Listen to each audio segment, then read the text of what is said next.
ይስጥልን እንዴት ናችሁ ተመልካቾች? ዛሬ የጤና ጉዳይ እዚህ አስገኝቶናል።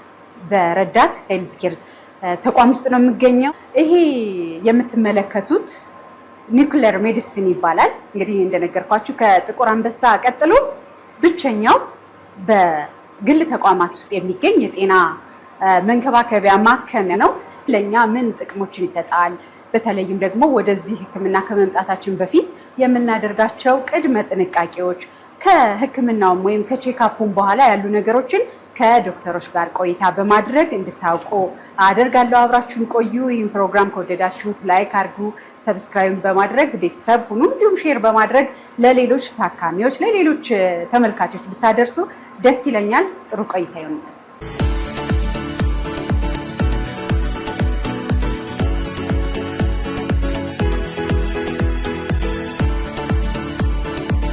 ውጭ ሀገር በተጠና ጥናት ለካንሰር የምናውጣውን መድኃኒት 30% ያድንልናል ፔት ስካን ቢኖር ኖሮ ነው የሚባለው። ኒውክሊየር ሜዲሲን በጣም ትንሽና ለሰውነታችን ጎጂ ያልሆነ የጨረርን መጠን ጨረር ያላቸው መድኃኒቶችን ጨረር አመንጪ መድኃኒቶችን ወደ ሰውነት ውስጥ በማስገባት የሚደረግ ምርመራና ሕክምና ነው።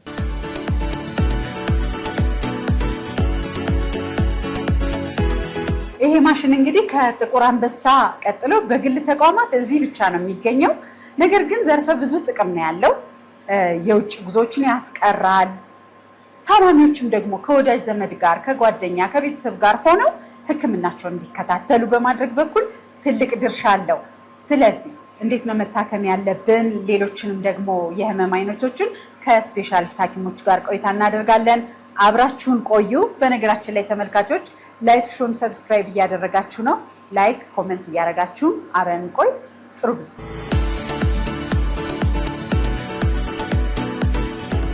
ስላገኛችሁ ጊዜ ስለሰጣችሁ በጣም አመሰግናለሁ። እሺ እንተዋወቅ። ኦኬ፣ እኔ አስቻሉ አለሙ እባላለሁ። የኒውክሊየር ፋርማሲ ወይም የሬዲዮ ፋርማሲ ባለሙያ ነኝ። እኔ ዶክተር ናኦም ተስፋዬ እባላለሁ። የኒውክሊየር ሜዲሲን ስፔሻሊስት ሐኪም ነኝ። በጣም ጥሩ። እንግዲህ ዶክተር ከአንተ ልጀምር። የኒውክሊየር ሜዲሲን ስፔሻሊስት ነህ። ኒውክሊየር ሜዲሲን ማለት ምን ማለት ነው? ከዛ ብንጀምር ደስ ይለኛል። ኒውክሊየር ሜዲሲን አንድ የሕክምና ስፔሻሊቲ ነው። ራዲዮሎጂ፣ ኦንኮሎጂ የመሳሰሉት የሚባሉ ብዙ ስፔሻሊቲዎች እንዳሉት አንድ ደግሞ ራሱን የቻለ ስፔሻሊቲ ኒውክሊየር ሜዲሲን የሚያተኩረው የኒውክሊየር ኃይልን በመጠቀም ለሕክምና ግብአትነት መጠቀም ነው። እዛ ላይ የሚያተኩር ነው በአጠቃላይ። ይህም ደግሞ ምንድነው ጨረር የሚያመነጩ መድኃኒቶችን ወደ ሰውነት ውስጥ በማስገባት እነሱን በመጠቀም የምርመራን እና ሕክምናን የምናደርግበት አንድ የሕክምና ዘዴ ነው ማለት ነው። እንዴት መረጥከው ግን በዚህ ፊልድ ላይ ስፔሻላይዝ ለማድረግ? ምንድን ነው ምክንያት ይኖር ይሆን? ያው እኛ ሀገር ላይ ይሄ ዲሲፕሊን አልነበረም። በጊዜው በሰማሁኝ ጊዜ የኒውክሊየር ሜዲሲን እንደዚህ ስፔሻላይዜሽን ሊጀመር ነው በተባለ ጊዜ ለእኔም አዲስ ነገር ነበር የነበረው። አልገባኝም፣ ሰምቼም አላውቅም ነበረ።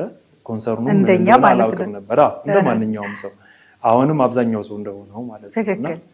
ሶ ያንን በሰማው ጊዜ አዲስ ሆኖብኝ ነበር። ነገር ግን ከጨረር ጋር የተገናኘ ስራ እንደሆነ ሰማሁኝና እኔ ደግሞ በዛ ሰዓት ላይ ጠቅላላ ሐኪም ሆኜ ግን በካንሰር ሕክምና ዙሪያ ላይ ነበር እየሰራ የነበረው እና የተወሰነ ስልጠና ነበረኝ ስለ ጨረር ሕክምና፣ ስለ ኬሞቴራፒ የመሳሰሉት እና የካንሰር ሕክምና ላይ ኢንተረስት ስለነበረኝ ይሄኛውም ወደዛ እንደሚያጋድል ስለሰማሁኝ አፕላይ ያደረግኩኝና ያው ወደ ፊልዱ ልገባ ቻልኩኝ ማለት ነው።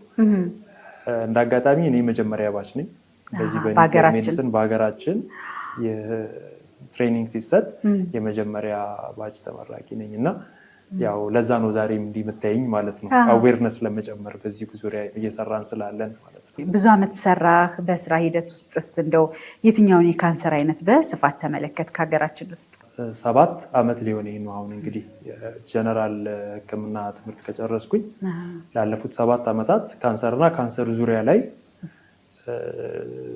ነው ያሳለፉት ማለት እችላለሁ። በአብዛኛው ግን የኒውክሌር ሜዲሲንም ዘርፍ ወደዛ ስለሚያደላ የማክመው የታይሮይድ ካንሰር ታካሚዎችን ነው በብዛት። እንደዚሁም ምርመራ ደግሞ ፕሮስቴት ካንሰር ላይ የተወሰነ ምርመራም ስለምንሰራ ሕክምናም ስለምንሰጥ እኛ ሀገር አልተጀመረም እንጂ ሁለቱ ላይ ያው ብዙ ዓመት እየሰራው ቆይቻለሁ። በዚህ አጋጣሚ ታይሮይድ ካንሰር የሚመጣበት ምክንያት ይታወቃል ወይ? እንደው ወደ ካንሰር ከመቀየሩ በፊትስ ቀድሞስ እንደው መከላከል ይቻላል ወይ የሚለውን ባውቅ ደስ ይለኛል። ታይሮይድ ካንሰር ታይሮይድ ከምንለው አንድ የሰውነታችን ክፍል አንገታችን ፊት ለፊት የሚገኝ የሰውነታችን ክፍል ላይ የሚነሳ የካንሰር አይነት ነው። እንደዚህ ነው ወይም የታይሮይድ ካንሰር ሪስክ አለ ወይም ይከሰታል ብለን ሰው ላይ በግልጽ መናገር ባንችልም ለዛ አጋላጭ የሆኑ የተወሰኑ አጋላጭ ሁኔታዎች አሉ። በዋነኝነት ያው የጄኔቲክ ወይም የዘረመል ሁኔታችን ነው። አንዳንድ የዘረመል ለውጦች ለታይሮይድ ካንሰር መከሰት እድልን ይሰጣሉ። ስለዚህ ከሌላው ሰው ተለይቶ አንዳንድ ሰው ላይ የካንሰር ሊከሰት ይችላል። ይሄ ደግሞ ሞር በደንብ የምናስተውለው መቼ ነው? የቤተሰብ ታሪክ ካለ ቤተሰብ ውስጥ እንደዚህ የታይሮይድ ካንሰር ያለበት ሰው ካለ 100% ባይሆንም ወደ የታይሮይድ ካንሰር የመጋለጥ እድል የተወሰነ ይጨምራል። እንደዚሁም አንዳንድ የታይሮይድ ችግሮች እንደዚህ ለረጅም ጊዜ የሚቆዩ የታይሮይድ መቆጣት የመሳሰሉት ለታይሮይድ ካንሰር ሊያጋልጡ ይችላሉ። እኛ ሀገር ደግሞ በስፋት የሚታየው አዮዲን እጥረት ያለበት አካባቢ ስለሆነ ወይም ሀገር ስለሆነ ሀገራችን በጥቅሉ ሁሉም ቦታ ባይሆንም አንዳንድ እባጮች ይከሰታሉ። ከዚህ ጋር በተገናኘ በታይሮይድ የሚባለው አካላችን ውስጥ ማለት ነው። እነዛ እባጮች ሁሉም ባይሆንም አንዳንዶቻቸው ወደ ካንሰር የመቀየር እድል ሊኖራቸው ይችላል። ስለዚህ የትኛውም አይነት እብጠት ታይሮይድ ውስጥ ካለ በአልትራሳውንድ መመርመር፣ ክትትል መደረግ አስፈላጊ ከሆነ ከላዩ ላይ ናሙና ተወስዶ እድሉን ወይም ደግሞ ያለበትን ሁኔታ ማወቅ አስፈላጊ ይሆናል። ምክንያቱም ወደ ካንሰር የመቀየር እድል በብዙም ሆነ በትንሽ ሊኖረው ስለሚችል ማለት ነው። ከኒውክሌር ሜዲሲን ጋር ተያይዞ ምን ምን ህመሞችን ነው በዚህ የምንመረምረው የምናክመው? ምክንያቱም ስለ ኒውክሌር ሜዲሲን ብዙዎቻችን አናውቅም እና ያልታወቀበትስ ምክንያት ምንድን ነው? ኒውክሌር ሜዲሲን በጣም ትንሽና ለሰውነታችን ጎጂ ያልሆነ የጨረርን መጠን በመድኃኒት መልኩ በመጠቀም እና ወደ ሰውነታችን ውስጥ በመስጠት ያን ማለት በአፍ በሚዋጥ ሊሆን ይችላል፣ በደም ስር በሚሰጥ ሊሆን ይችላል። እንደዚሁም በተለያዩ የሰውነታችን መግቢያ ቀዳዶች በኩል ሊሰጥ ይችላል፣ ወይም ደግሞ ከቆዳ ስር ሊሰጥ ይችላል። በተለያየ መንገድ እነዚህን ጨረር ያላቸው መድኃኒቶችን ጨረር አመንጪ መድኃኒቶችን ወደ ሰውነት ውስጥ በማስገባት የሚደረግ ምርመራና ሕክምና ነው። በዚህ ምርመራ ሂደት ዋናው የኒውክሌር ሜዲሲን ማየት የሚፈልጋቸው ነገሮች የሰውነትን አወቃቀር ወይም የተቀመጠበትን አቀማመጡን ሳይሆን፣ ለምሳሌ ኩላሊት እንዴት ተቀምጣለች፣ ልብ እንዴት ተቀምጣለች ሳይሆን፣ ወይም ደግሞ ኩላሊት ላይ ያበጠ ነገር አለ ያበጠ ነገር የለም የሚለውን ማየት ሳይሆን የሚፈልገው የሰውነታችን አሰራር ምን ይመስላል የሚለውን ማየት ነው የሚፈልገው። ስለዚህ አንድ ሰው ሲቲ ስካን ኤምአርአይ በሚሰራበት ጊዜ የሰውነትን አወቃቀር ወይም አናቶሚውን ነው የሚያሳየን። በኒውክሌር ሜዲሲን ግን እነዚህን መድኃኒቶች ወደ ሰውነት ውስጥ በማስገባት የምንሰራው ምርመራ የሰውነታችን የተለያዩ ክፍሎች እንዴት እየሰሩ እንዳለ፣ በምን ያክል መጠን እየሰሩ እንዳለ ማየትና ማወቅ የምንችልበት መንገድ ነው። ከዛ በተጨማሪ ኒውክሌር ሜዲሲን አንዳንድ የበሽታ አይነቶችን ስርጭታቸውን ለመለየትና ለማወቅም ይጠቅማል። ይህ የኒውክሌር ሜዲሲን የተለየ ቅመማ የተለየ መድኃኒት እንደሚፈልግ ነው የሰማሁት እና እስኪ አንተን ሙያና ከዚህ ከማሽኑ ጋር ወይም ደግሞ ከኒውክሌር ሜዲሲን ጋር ተያይዞ ያንተን የስራ ድርሻ ደግሞ አስተዋውቅ። ኦኬ፣ እሺ፣ አመሰግናለሁ። እንግዲህ ያው ቅድም እንደተባለው ኒውክሌር ሜዲሲን ከሌላው የሚያነሱ እንደ ሲቲ ኤምአርአይ የመሳሰሉት የሚለይበት አንደኛው እና ዋነኛው ምክንያት ኒውክሌር ሜዲሲን ሬዲዮ ፋርማስቲካል ወይም ቅድም እንደተባለው በአማርኛ ስሙ ጨረራ አመንጪ መድኃኒት ስለሚጠቀም ነው። እነዛ ጨረራ መድኃኒቶች በብዛት ያው ኒውክሌር ሜዲሲንን በሁለት እንደከፈል ነው ቤትና ስፔክት ብለን ከፍለናል። በተጨማሪም ለሕክምናም ከምርመራም ውጭም ለሕክምናም እንገለገልበታለን ኒውክሌር ሜዲሲን ማለት ነው። እና እነዚህም መድኃኒቶች በዛ መልኩ ልንከፍላቸው እንችላለን ማለት ነው።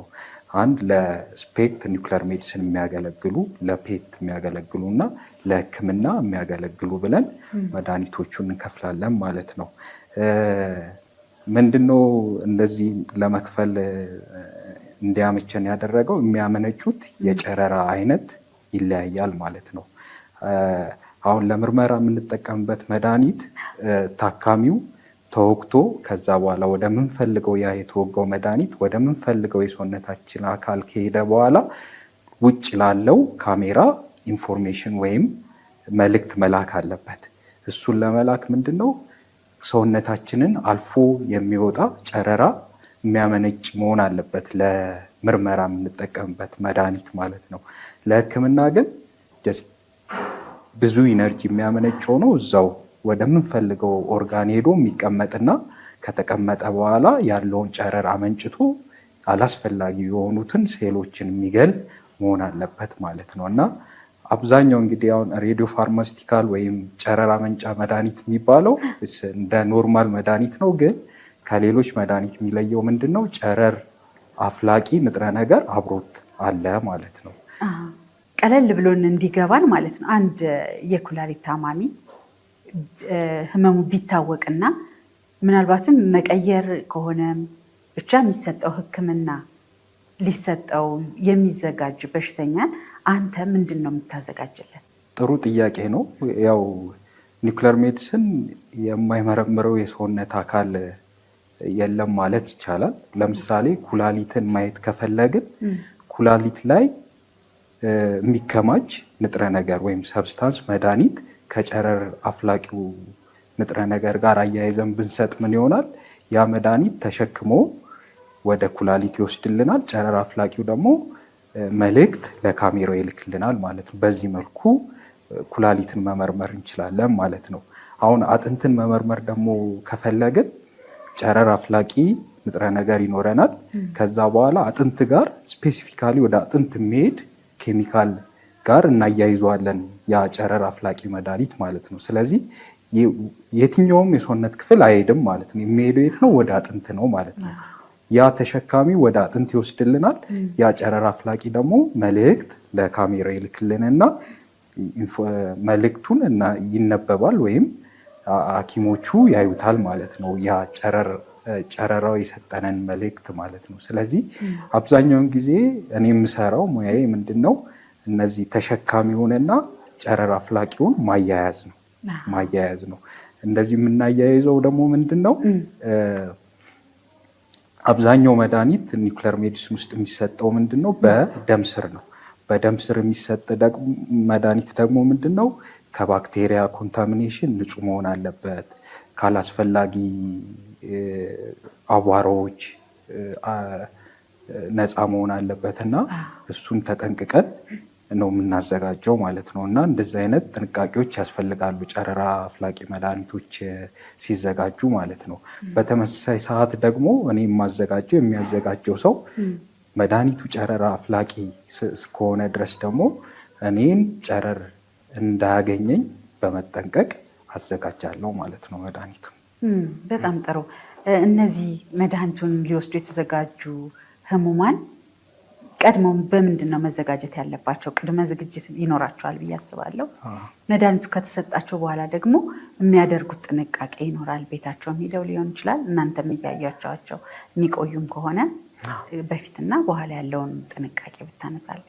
እኛ የምንሰጠው መድኃኒት በጣም ትንሽ መጠን ያለው መድኃኒት ነው። ጨረር ቢያፈልቅም የምንሰጠው ለምሳሌ አዮዲንን የምንሰጠው በጣም ትንሽ መጠን ያለው ስለሆነ አሁን ጨው ውስጥ የምንበላው ምግብ ውስጥ ጨው አለ። ያ ጨው ደግሞ አዮዲን ይይዛል ማለት ነው። ስለዚህ ያ ጨው የሚበሉ ከሆኑ እነዛ ፔሸንቶች ወይም ታካሚዎች እኛ የምንሰጠው አዮዲን ቦታ ያጣል ማለት ነው። ስለዚህ የምንፈልገውን ምርመራ ላናገኝ እንችላለን ማለት ነው። ስለዚህ አሁን በተለይ የእንቅርት ምርመራ የሚፈልጉ ታካሚዎች አዮዲን ከያዙ ምግቦች መታቀብ ይኖርባቸዋል ማለት ነው። ምክንያቱም ጥሩ የምርመራ ውጤት ላናገኝ እንችላለን አዮዲን እየተጠቀሙ ከሆነ ማለት ነው። ሌላው ደግሞ ምርመራውን ካደረጉ በኋላ ያው ጨረር አፍላቂ ስለሆነ ጨረር አፍላቂ የወሰዱት እነሱ ለሕክምና ነው የወሰዱት። ግን ጨረር ስቲል ያፈልቃሉ ከሰውነታቸው ሙሉ በሙሉ እስካልወጣ ድረስ አቅራቢያቸው ያለው ሰው እነሱ ለወሰዱት ጨረር ተጋላጭ ነው የሚሆኑት። ግን ይሄኛውም በጣም ረጅም ሰዓት የሚቆይ አይደለም። አሁን ለምሳሌ በብዛት የምንጠቀምበት ለምርመራ ቴክኒሽየም ይባላል። የሱ አፍ ላይፍ ወይም ሸልፍ ላይፍ 6 ሰዓት ነው። ስለዚህ ኦልሞስት ከ2 ቀን ምናምን በኋላ ከሰውነታቸው ሙሉ በሙሉ ስለሚወጣ ያ ጥንቃቄ አያስፈልግም። ግን ከሰውነታቸው እስከሚወጣ ድረስ ግን አንዳንዴ በጣም ሴንሲቲቭ የሆኑት ህፃናትን ባያስጠጉ ባያጠቡ እና ያው በዛ ጊዜ እርግዝና ባይፈጠር የሚል ጥንቃቄዎችን እንዲያደርጉ ያው እንመክራቸዋለን ማለት ነው። ያው ጨረራው ሌላ ሰውን የሚጎዳው ለሕክምና ተብሎ እነሱ የወሰዱት ከአጠገብ እስካለ ድረስ የተወሰነ ርቀት ስለሚጓዝ ያ ጨረራው አቅራቢያቸው ያሉ ህጻናትን ማራቅ ይኖርባቸዋል ማለት ነው። ኩላሊቱ የሚታከም ሰው ወይም አጥንቱ የሚታከም ሰው ችግር የታየበት ሰው ግን ሌላ ተጓዳኝ ነገር ካለበት ምናልባት ይሄ መድኃኒት ላይሰጠው ይችል ይሆናል ብዬ አሰብኩና የማይሰጣቸው ሰዎች አሉ። ያው ቅድም እንዳልኩት በጣም አነስተኛ የሆነ መጠን ነው።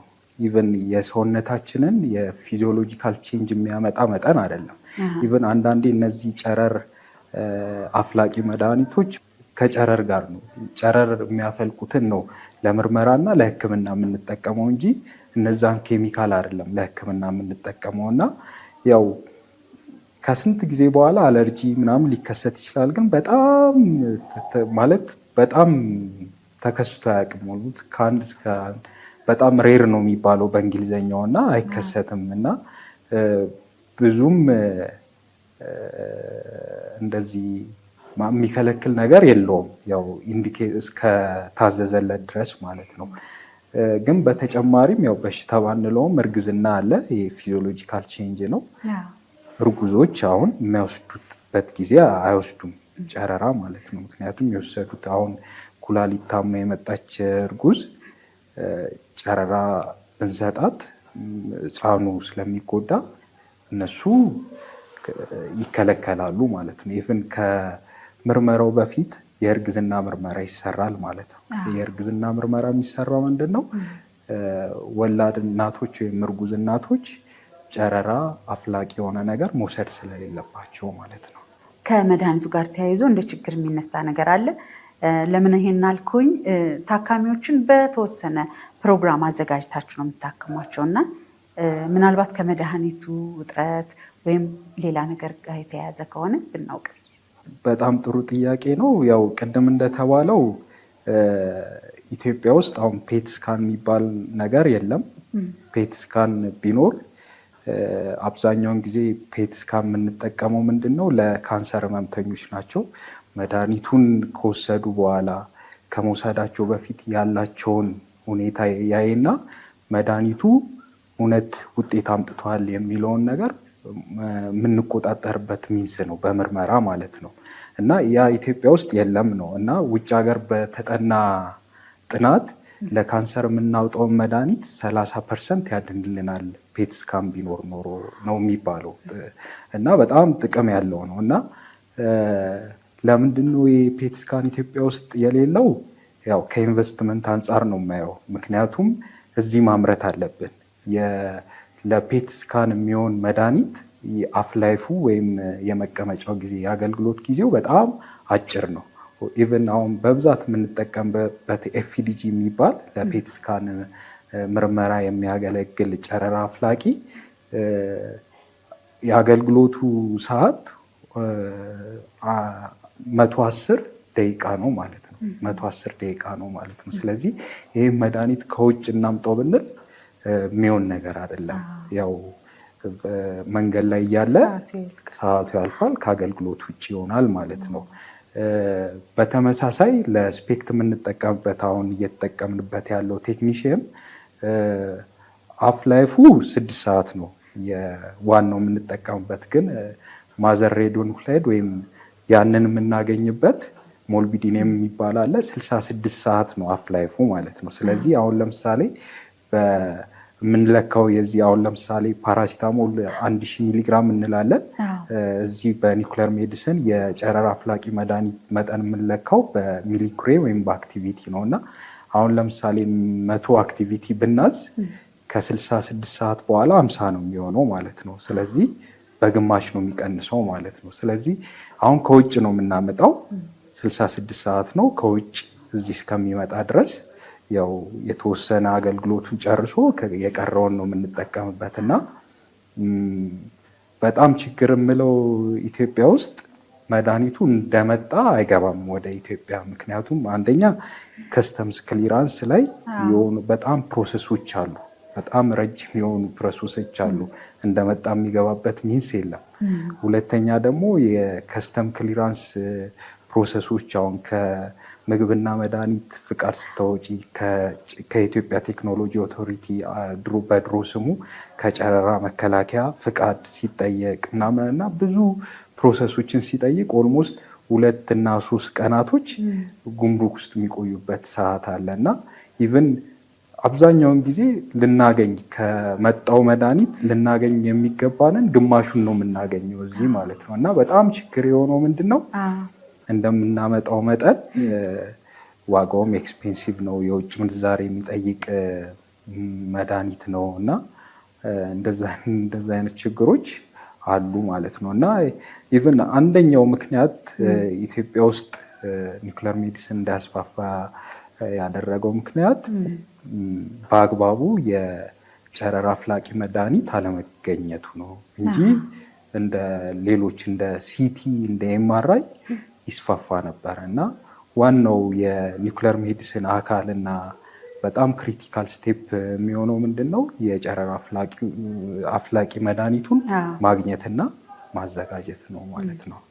አሁን እንግዲህ የኒኩለር ሜዲሲን ብዙ ታካሚዎች ወደ ህንድ፣ ወደ ታይላንድ፣ ኬንያም ጎረቤታችን እየሄዱ የሚታከሙትን ያስቀራል ነው የሚባለው። እዚህ ላይ ብትጨምርልንና አሁን ደግሞ አቶ አስቻለ ያነሳው ነገር አለ። ሰው ዶላር እኮ እዚሁ ሀገር ቢቀር ተመራጭ ነው አይደለ? እዚህ ላይስ ምን እየሰራችሁ ነው? ምክንያቱም መድኃኒቱ ከሌለ የግድ አቅም ያለው ሰው ወደ ውጭ ይወጣል እና ምን አይነት ጥረት እያደረጋችሁ ነው? ብዙ ታካሚዎች ልክ ሌላ የኒኩሌር ሜዲሲን አገልግሎትን ብቻ ሳይሆን በተለያየ የሕክምና አገልግሎት ዙሪያ ከሀገራችን እየወጡ ወደ ሌላ ሀገር ይሄዳሉ። ያው ፕሬሸስ የምንለውን ከረንሲ በዚህ እናጣለን።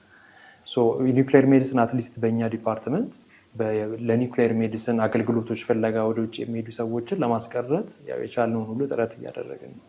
አትሊስት አሁን እኛ እየሰራን ባለ ነው ጥቁር አንበሳም እዚህ በግልም አሁን ስለምንሰራው ስፔክት በምንለው በአንዱ በኒኩሌር ሜዲሲን አንዱ ስፔክት ሁለተኛው ፔት ነው እንዳለው ስፔክት ስላለን በስፔክት የሚደረጉ ምርመራዎች እና የእሱን ግብአት ተጠቅመን ደግሞ የምንሰጣቸው የኒኩሌር ሜዲሲን ህክምናዎችን መስጠት ስለጀመርን ሰዎች ወደ ውጭ በዛ ምክንያት የሚሄዱበት ምንም ምክንያት የለም። ስለዚህ እሱን እያስቀረን እንገኛለን። ያ ምንድነው? ለምሳሌ ቅድም የጠቀስኩልሽ ታይሮይድ ካንሰር አለ። ላለፈው 1 ዓመት ነው 2 ዓመት ያን ህክምና ጀምረናል። በኢትዮጵያ የመጀመሪያው ነው። ከዚህ በፊት የታይሮይድ ካንሰር ህክምና አይሰጥም ነበር፣ በዚህ የራዲዮዲን ህክምና ማለት ነው። እሱን ከጀመርን ጀምሮ ያ ብዙ የውጭ ምንዛሬ እንዳዳንን እናምናለን። ምክንያቱም ብዙ ታካሚ እዚሁ እየታከመና ለዚህ ደግሞ ለህክምና እየተመዘገበ ስለሆነ ያንን አገልግሎት በምንሰጥ ጊዜ ብዙ ሰው እንግዲህ እየቀረ ያለ ይመስለናል ከውጭ እና እንደዚሁም የሃይፐርታይሮይዲዝም ያልኩሽ የሆርሞን መብዛት በሚከሰት ጊዜ የሚሰጠው የራዲዮዲን ህክምና አብዛኛው ታካሚ ኢንፎርሜሽኑ የሌለው ሰርጀሪ ነው እዚህ የሚሰራልን። ኢንፎርሜሽኑ ያለው ሰው ደግሞ እዚህ የለም በሚል ወደ ውጭ ሄዶ ነበር ህክምናው የሚያገኘው። አሁን ግን በዚሁ በሀገራችን ህክምናው መስጠት ስለጀመረ ብዙ ታካሚዎች እየመጡ ይህንን ህክምና እያገኙ ነው። ይህንን ፕሮግራም የሚሰሙም በሌሎች ፕሮግራሞችም የሚሰሙ ታካሚዎች ደግሞ ወደፊት በአመዛኙ ወደዚህ እንደሚመጡ እናምናለን። ትክክል ነው። ስለዚህ በስፔክት ዙሪያ ይህንን እየሰራ ነው። ግን የሚቀረው ፔት ነው። ፔት ስካን ፍለጋ ኦፍኮርስ ብዙ ታካሚዎች ኬንያም ይሄዳሉ፣ ወደ ውጭም ወደ ህንድም ወደ ታይላንድም ይሄዳሉ። እንግዲህ ቀጣዩ ስቴፕ የሚሆነው የተለያዩ ስቴክ ሆልደሮች እዚህ ላይ ለመስራት እየሞከሩ ነው። ፔት ስካንን ኢትዮጵያ ውስጥ አቬይለብል ማድረግ። ፔት ስካን ከተጀመረ ቅድም አስቻለው ያነሳቸውን ኢሹዎች እነዚህ በጣም ለትንሽ ደቂቃዎች የሚቆዩ ትሬሰሮች ስለሆኑ እሱን የምናመርትበት ሳይክሎትሮን የሚባል አንድ ማሽን አለ። ተለቅ ያለ ማሽን ነው፣ ዋጋውም ትንሽ ከፍ ያለ ነው። እሱን በአዲስ አበባ ላይ አትሊስት ሴታፕ ለማድረግ ነው የሚታሰበው እና እሱ ሴታፕ ከተደረገ ፔት ስካን በፕራይቬትም በግልም አቬይለብል ስለሚሆን ታካሚዎች ወደ የትኛውም ሀገር መሄድ ሳያስፈልጋቸው ምርመራቸውን በፔት ስካን እዚሁ ማግኘት ይችላሉ ማለት ነው። ህብረተሰቡ ቢያውቅ አላነሳሽውም የምትሉኝ ጥያቄ ካለ እሱን ብላችሁኝ እንሰናበት። እንግዲህ ያው መጨረሻ ላይ ማለት የምፈልገው ያው ኢትዮጵያ ውስጥ ኢቨን ከአውሮፓ ካሜራ ጋር ትተሹ ማለት ነው አሁን ከጎረቤት ሀገር ጋር ምናምን ስታዩ ኢትዮጵያ በኒውክሌር ሜዲሲን ያለችበት ደረጃ በጣም ዝቅተኛ ነው። አሁን ኬንያ ጋር ብትሄጂ ኦልሞስት ፔት ስካን አላቸው፣ 3-4 የሆነ ፔት ስካን አላቸው። ታንዛኒያም ፔት ስካን አላቸው፣ ኡጋንዳም፣ እነዚህ አሁን የምስራቅ አፍሪካ የሚባሉት አሉ አይደለ? ፔት ስካን አላቸው። ኒውክሌር ሜዲሲን ሴንተራቸው በጣም ብዙ ናቸው። ሳውዝ አፍሪካ፣ ግብፅ ምናምን ብትሄጂ ሰፊ ናቸው እና እኛ ሀገር ያው ኒውክሌር ሜዲሲኑን ድሮን የጀመርነው ግን እንደጀመርነው አንጻር አልተስፋፋም። ያው እና የተለያዩ ባለድርሻ አካላት ኒውክሌር ሜዲሲን እንዲስፋፋ ቢያደርጉ፣ ለምሳሌ አሁን ፔት ስካን የለም ኢትዮጵያ ውስጥ። ያው በሀሳብ ደረጃ ነው ያለው። ያው ወደፊት ልናየው እንችላለን፣ ግን አሁን ባለንበት ደረጃ ፔት ስካን የለም። ፔት ስካን ያው ኢንቨስትመንቱ ያው መድኃኒቱን የሚያመርተውን ማሽን መትከል አለብን። ማሽኑም ትንሽ ዋጋ ያወጣል ምናምን ይባላል። ልክ ነው፣ በጣም ውድ ነው። ግን እሱም ብቻ ማየት የለብንም። አሁን ለምሳሌ ለካንሰር ህመምተኞች የምንሰጣቸው መድኃኒቶች በጣም ውዶች ናቸው። የእነሱን ውጤት ሳንከታተል ዝም ብለን ውድ የሆነ መድኃኒት ብንሰጥ፣ ውጤት የሌለው መድኃኒት ብንሰጥ መጨረሻ ላይ ውጤቱን ማንቆጣጠር ከሆነ ያ እንደ ዌስቴጅ ነው የሚሆነው። ፔት ስካን ቢኖር ግን ምንድን ነው መጀመሪያ መድኃኒት ከሰጠን በኋላ በሽተኛውን ወይም ታካሚውን በፔት ስካን አይተን ይህ መድኃኒት ውጤት አምጥቷል ወይ፣ እውነት ካንሰሩን እየገደለው ነው ወይ የሚለውን ነገር ይታይበታል ማለት ነው። ውጤት ካላመጣ ወደ ሌላ መድኃኒት እንዲቀየር ያደርጋል። ውጤት ካመጣ ደግሞ እንዲቀጥል ይደረጋል ማለት ነው። ፔት ስካን ፋይናሊ የመጀመሪያ ኢንቨስትመንቱ በጣም ውድ ቢሆንም ግን የሚያመጣው ውጤት ሕክምና ላይ ያለው ውጤትና አዎንታዊ አስተዋጽኦ በጣም ከፍተኛ ነው። ኢቭን ቅድምም ብየዋለሁ፣ ለኬሞቴራፒ ወይም ለካንሰር ሕክምና የሚውሉ መድኃኒቶችን የነሱን ዋጋ በ30% ይቀንሳል ማለት ነው። ፔት ስካን ኢትዮጵያ ውስጥ ቢኖር ኖሮ ማለት ነው። ስለዚህ ያው ኢትዮጵያ ፔት ስካን በቅርብ ተተክሎ እንደማይ እምነቴ ነው። የተለያየ ባለ ድርሻ አካላት እዚህ ላይ አስተዋጽኦ ያደርጋሉ ብዬ አስባለሁ ማለት ነው። እሺ፣ ያው አስቻለው አብዛኛውን ገልጾታል። እኔ ደግሞ ለአብዛኛው ማህበረሰብ እና ይህን አገልግሎት ለሚያገኘው የኢትዮጵያ ሕዝብ ነው መልእክት ማስተላለፍ የምፈልገው። አንደኛ ከስሙ ስንነሳ ኒውክሌር ሜዲሲንን የተወሰነ ስሙ ሲሰማ የመፍራት ሁኔታ ሊኖር ይችላል። ጨረር የሚባል ነገር ጋር ተገናኝቶ ያለ ትክክለኛ ያልሆነ ፍርሃት ይስተዋላል እና በተቻለ መጠን ጨረር ማለት አብረነው የምንኖረው ነገር እንደሆነ፣ ከውጭ የሚመጣ ነገር እንዳልሆነ ማለት ከውጭ እንደ ድንገት የሚመጣብን የሚያገኘን የሚጎዳ ነገር ሳይሆን የምንኖረው ራሱ በጨረር ውስጥ እንደሆነ፣ እኛም ራሱ የተሰራ ነው በውስጣችን ውስጥ ጨረር እንዳለ ሰው መረዳት አለበት ብዬ አስባለሁ። ሰው ይህን ካለመረዳት የተነሳ አላስፈላጊ የሆነ ፍርሃት አለው። በዚህ ምክንያት ብዙ ለጤናው መጠቀም የሚችላቸው ነገሮች እያሉ ወይም ቴክኖሎጂዎች እያሉ በዚህ አላስፈላጊና ያልተመጣጠነ ትክክል ያልሆነ ፍርሃት እነዛን ቴክኖሎጂዎች ሳይጠቀም ይስተዋላል። በኒውክሌር ሜዲሲን ብቻ ሳይሆን ከኤክስሬ ጀምሮ ኤክስሬ አንዴ ተነስቶ ሁለተኛ ሶስተኛ ለመነሳት ማህበረሰባችን ይፈራል። ግን እነዚህ አንደኛ የጨረር መጠኑ በጣም ትንሽ ነው።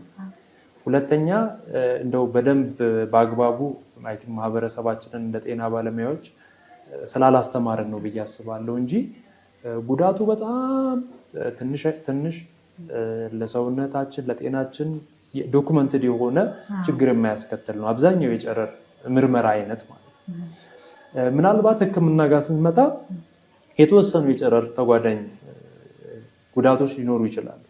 እነዛም ግን በጣም ከብዙ ሚሊዮኖች ውስጥ በጣም በጥቂት ሰዎች ላይ ሊከሰቱ የሚችሉ ይህም ደግሞ ዶዛቸው በጣም ከፍተኛ ለምሳሌ በእኛ ሕክምና ከ6 በላይ ከፍተኛ የሆነ የጨረር መጠን ካልወሰድሽ እነዛ የጎንዮሽ ጉዳቶች አይከሰቱ።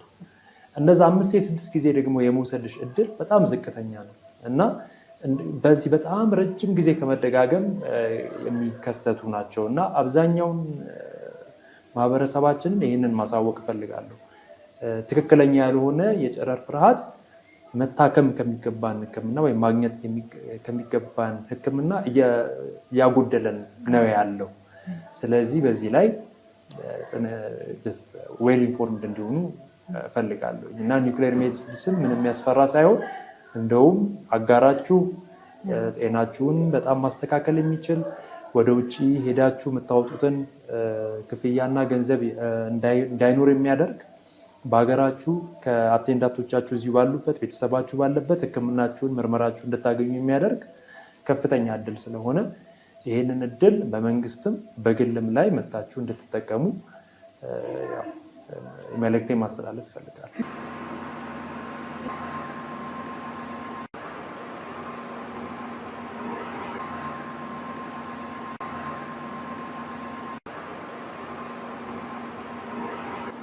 እዚህ ስር ትተኛለሽ። የካሜራው ወደ አንቺ ትንሽ ቀረብ ሊል ይችላል፣ ግን የታይሮይድ ስካን ምርመራ ነው የሚያደርግልሽ። እንቅርትሽ ላይ ያለው ምን ያክል ሆርሞን እያመነጨ እንደሆነ ለየትኛው ክፍል እያመነጨ እንደሆነ ለይተን የምናውቅበት ስለሆነ ትንሽ ካሜራው ቀረብ ሊል ይችላል ለፊትሽ፣ ለአንገትሽ። ግን እንዳትሰጊ፣ እኛ ሙሉ በሙሉ ከዛ ሆነን እየተከታተልንሽ ነው። አጠገብሽ ስላለን ምንም የሆነ ነገር የለም። ከ5 ደቂቃ በኋላ ምርመራሽ ያልቃል። ከዛ በኋላ መውጣት ትችያለሽ። ግን ውጭ እስከምንልሽ ድረስ ምንም አይነት እንቅስቃሴ ማድረግ የለብሽ። እሱን ጥንቃቄ ብቻ አድርጊ። ይህን መድኃኒቱን ለታካሚዎች እንዴት ነው እዚህ ውስጥ የሚሰራው?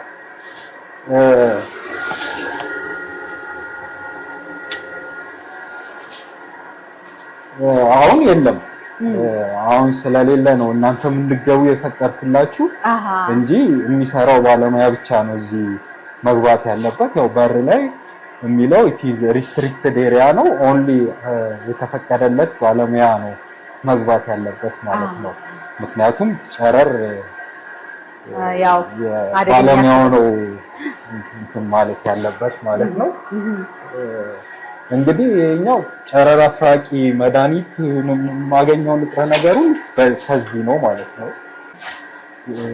ይሄ ቴክኒሽየም ጄኔሬተር የሚባለው የሬዲዮ አክቲቭ ወይም ጨረራ የሚያመነጨውን መድኃኒት ከዚህ ነው የማገኘው። ከዛ በኋላ ካገኘው በኋላ ከተለያዩ ያው የተለያየ አሁን ለምሳሌ ኩላሊታችንን ማየት ከፈለኩኝ ኩላሊት ጋር የሚሄድ ኬሚካል ወስድና ከዚህኛው ጋር አያይዛለሁ ማለት ነው። ልብን ማየት ከተፈለገ ልብ ጋር የሚሄድ ኬሚካል አለ። እሱም ከጨረራው ጋር እናያይዝና ለፔሸንቱ ስንሰጠው ልብ ጋር ይሄዳል ማለት ነው። ከዛ በኋላ ያ ጨረራ ደግሞ መልእክት ለካሜራው ይልካል።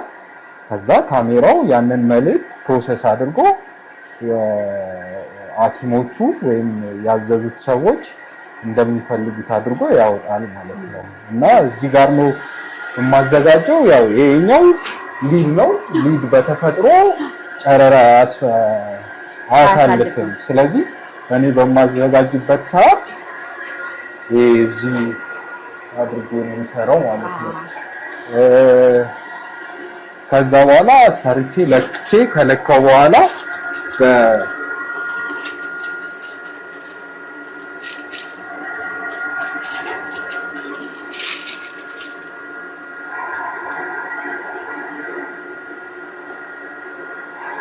ያው ይሄኛው ሊድ ነው። እሺ። ስለዚህ የሚወጋው ሰውዬ በጨረራ እንዳይጠቃ ይሄ ሊድ ይከላከልለታል ማለት ነው። ስለዚህ ሁሉም ነገር በሊድ ከበር ሺልድ መደረግ አለበት ማለት ነው። ከዛ በኋላ ካዘጋጀው በኋላ መድኃኒቱ ያዘጋጀሁት መድኃኒት ትክክለኛ ነው ወይ ጥራቱን የጠበቀ ነው ወይ የሚለውን ፔሸንቱ ከመወጋቱ በፊት መስራት አለብኝ ማለት ነው። የምሰራው ምንድነው ያ የምሰራበት ክፍል አለ። እዛች ውስጥስ ምንድነው ያለው? ያ ማያይዝበት ነው የምቀመምበት ማለት ነው። ሬዲ ፋርማሲውቲካል ያው ሬዲ ፋርማሲውቲካል ማዘጋጃ ክፍል ነው።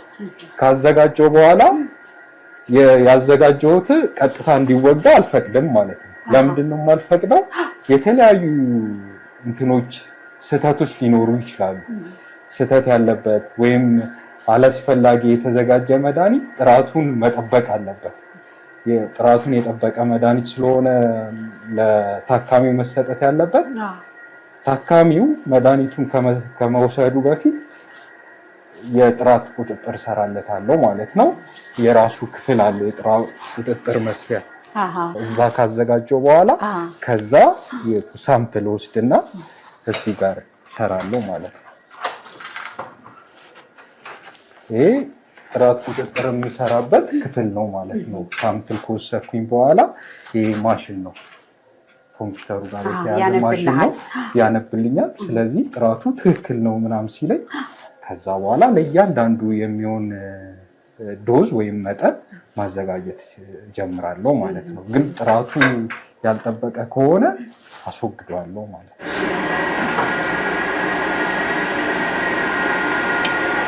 በጣም በጣም አመሰግናለሁ። ጥሩ ቆይታ ነው ያደረግነው። እኔ ራሴ በቃ እውቀቱን በደንብ ያስኩ ነው የመሰለኝ እና በዚህ አጋጣሚ ተመልካቾችም ከኒውክሌር ሜዲሲን ጋር ተያይዞ ጥሩ መረጃ እንዳገኙ ምናልባት ደግሞ አገራችንም ያለ አይመስለንም ብዙዎቻችንና አገልግሎቱን ማግኘት ይችላሉ። ለነበረን ቆይታ ግን በጣም በጣም ነው የማመሰግነው። የእውነት እናመሰግናለን። እኛም በጣም